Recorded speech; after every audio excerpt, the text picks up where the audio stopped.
What's going on, you Colombian Seahogs? Today we're going to be talking about the Black Ops 4 CWL competitive rule set.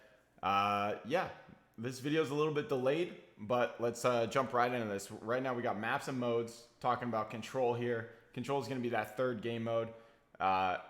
Honestly was kind of worried, but then I played control a little bit, and it's actually a lot of fun. I wouldn't take pubs too seriously because I think competitive control is played a lot different than you see in pubs. It's a really like team oriented.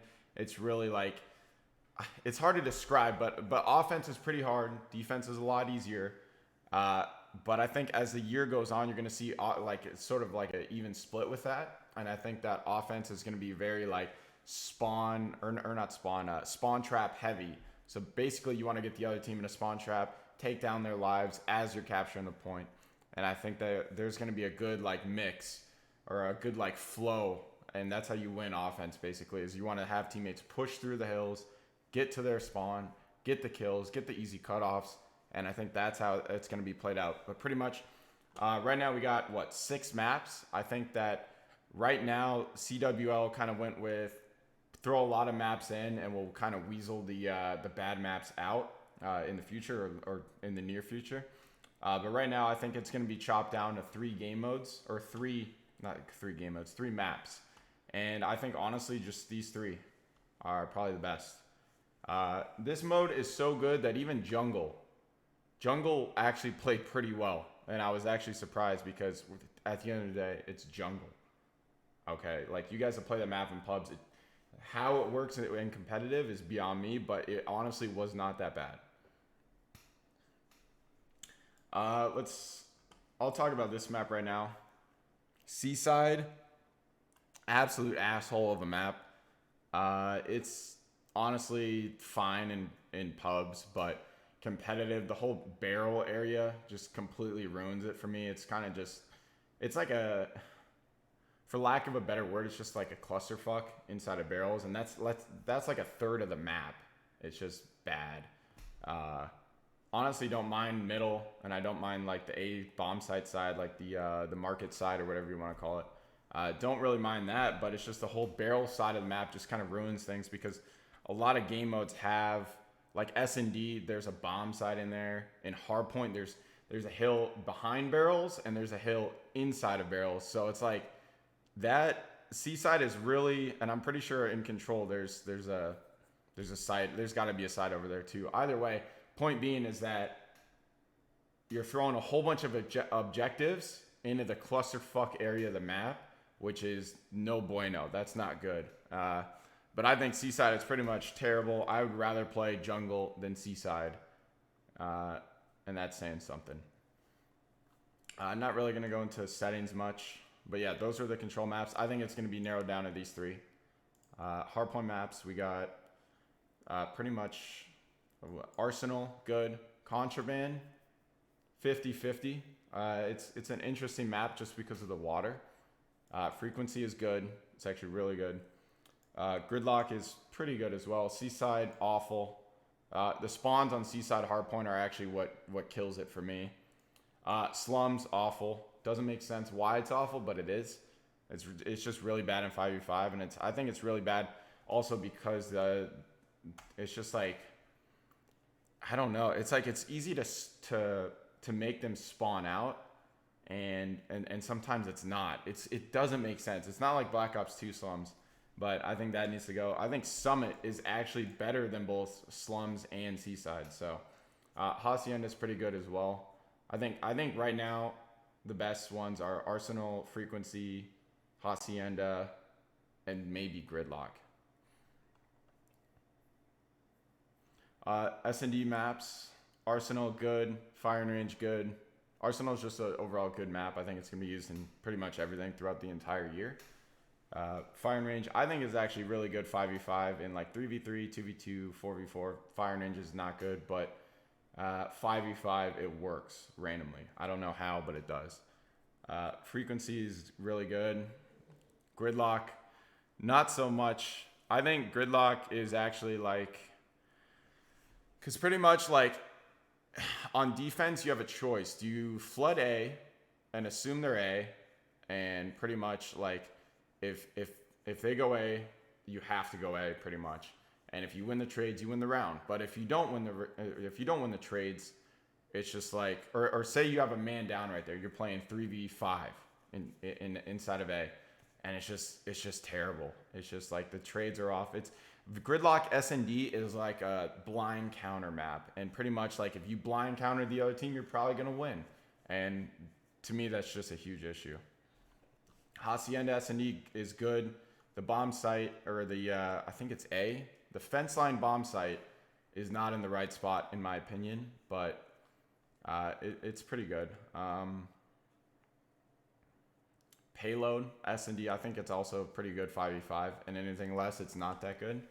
Seaside S&D, again, bomb side inside of the barrels, terrible. Don't really enjoy it. I think that if you were to ask me, I think what 5 of these are gonna stay. I think it's 4 or 5. You get rid of Seaside, you get rid of Gridlock. Standard settings for search and destroy. Specialist. The following specialist is restricted. Nomad, I think that also Ajax and Ajax, Torque, and Nomad I think should all be banned. Specialist equipment. Sensor dart is out. Tac deploy. This part right here does not make sense. Tac deploy needs, like, it's just awful because you could put a tac deploy down and you could spawn like say you put a tac deploy on like the 50-yard line, right? And so this rule set right here just means it's allowed in control. You could put a tac deploy down on the 50-yard line and you could spawn on their side of the 50-yard line. Like, that doesn't make sense. Why? You should always spawn behind it, or just get rid of it. Honestly, just get rid of it. It doesn't make sense because it's just like you could throw a tac deploy in their spawn and like have it hidden, and it's just like the other team's just gonna get spawn trapped because you are technically spawning. If you throw that down in the right spot, you are technically spawning closer to the like control points than the defending team is. That doesn't make sense. So get that out.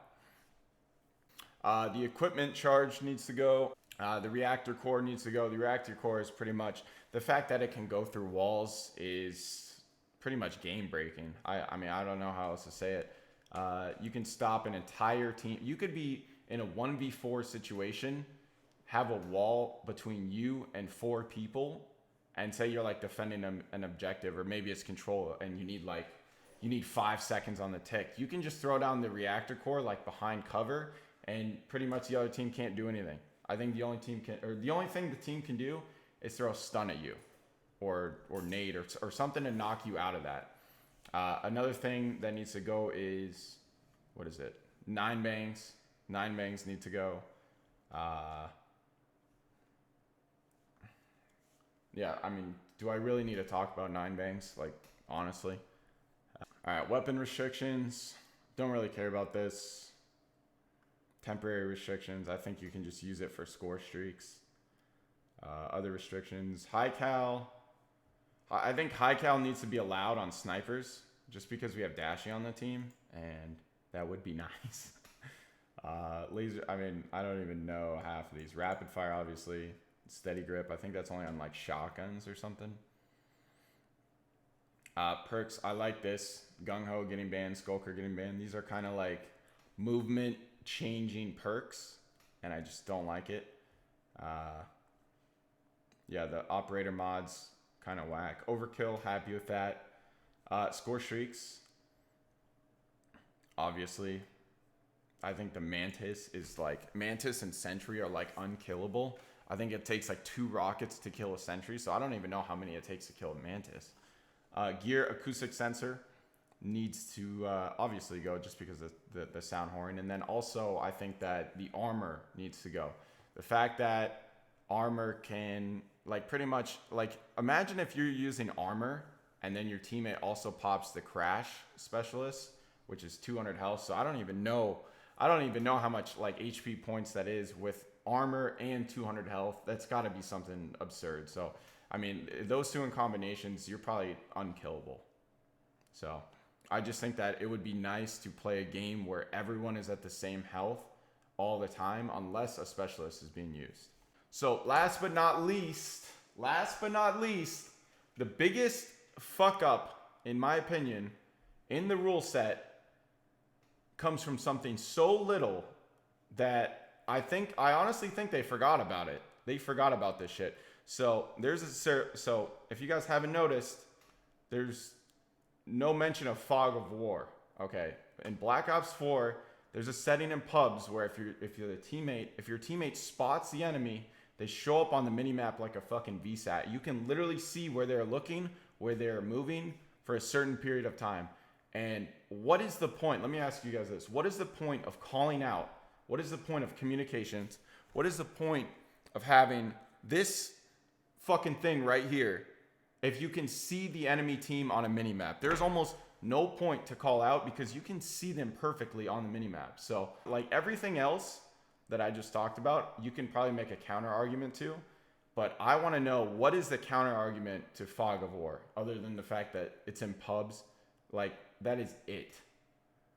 There's no competitive integrity of using that. Like, it basically means you can get away, like a team, you could actually play this fucking game. You could scrim in this game without talking with fog of war being on. I don't even know what to say. And you could probably win. Like you wouldn't be as good as you would be with comms, right? But fog of war just means people who don't like to talk, who don't like to communicate while they play, would be pretty much detrimental to a team. But now this setting is on, so they're not. And to me, it's just like, should we get rid of listen-ins too? Like, I don't fucking get it. It just doesn't make sense. But anyways, guys, so those are my opinions on the rule set. Hopefully you guys enjoyed the video, and if you did, be sure to leave a thumbs up.